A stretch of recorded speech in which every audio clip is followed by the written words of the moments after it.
اس video میں ہم رحم مادر سے دنیا اور دنیا سے آخرت تک کے عنوان پہ بات کریں گے۔ اپنی ویڈیو کو شروع کرنے سے پہلے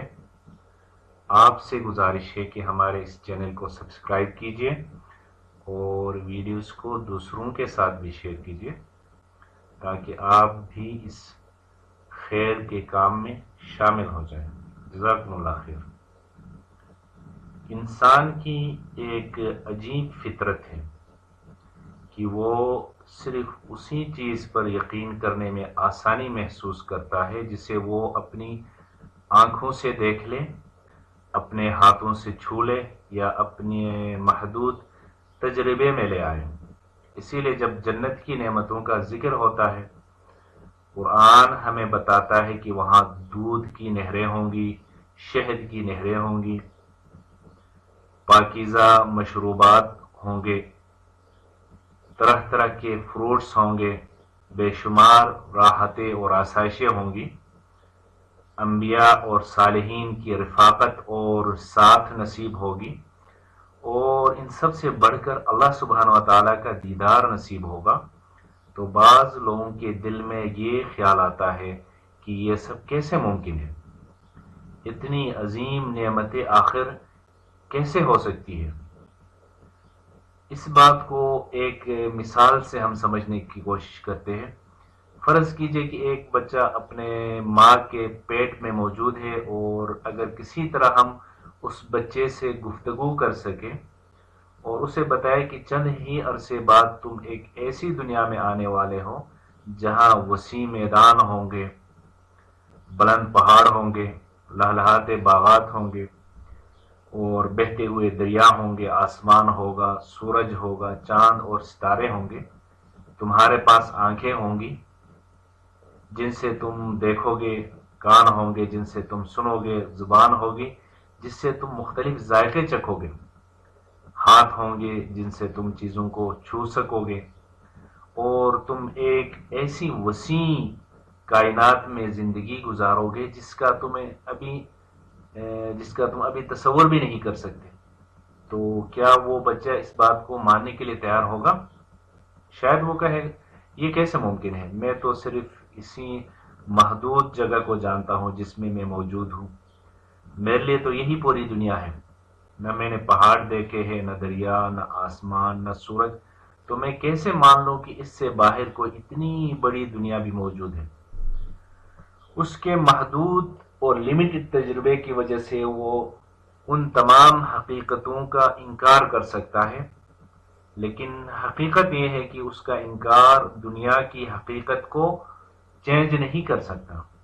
پھر ایک وقت آتا ہے جب وہ رحم مادر سے نکل کر دنیا میں آ جاتا ہے، اب وہ اپنی آنکھوں سے رنگ دیکھتا ہے، اپنے کانوں سے آوازیں سنتا ہے،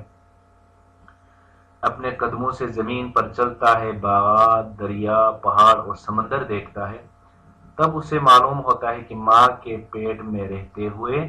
میری سمجھ کتنی محدود تھی، لمیٹڈ تھی، اور پھر اگر دنیا میں آنے کے بعد اس سے کہا جائے کہ تمہیں دوبارہ اسی تنگ اور محدود جگہ یعنی ماں کے پیٹ میں واپس بھیج دیا جائے گا، تو کیا وہ تیار ہوگا؟ ہرگز نہیں، کیونکہ اب وہ ایک بڑی اور وسیع تر دنیا کو وہ جان چکا ہوگا۔ بالکل اسی طرح ہماری موجودہ دنیا آخرت کے مقابلے میں ایک رحم مادر کی طرح ہے۔ ہم اپنے محدود حواس، محدود عقل اور محدود تجربے کی بنیاد پر آخرت کی حقیقتوں کو پوری طرح نہیں سمجھ سکتے۔ جنت کی نعمتیں، اللہ سبحانہ و تعالیٰ کا دیدار، انبیاء علیہم السلام کی رفاقت اور ان کا ساتھ، دائمی خوشیاں، یہ سب ہماری موجودہ سوچ اور تصور سے بہت بلند ہے۔ اسی لیے اللہ تعالیٰ اور رسول اللہ صلی اللہ علیہ وسلم نے ہمیں خبر دی ہے کہ جنت میں وہ نعمتیں ہوں گی جنہیں نہ کسی آنکھ نے دیکھا، نہ کسی کان نے سنا، اور نہ کسی انسان کے دل پر ان کا خیال گزرا۔ لہذا جس طرح رحم مادر میں موجود بچہ دنیا کی حقیقت کا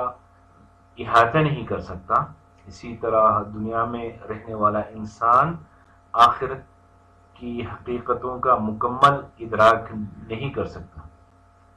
لیکن جس طرح دنیا واقعی موجود ہے، اسی طرح آخرت بھی ایک اٹل حقیقت ہے، اور جس طرح دنیا رحم مادر سے کہیں زیادہ وسیع اور عظیم ہے،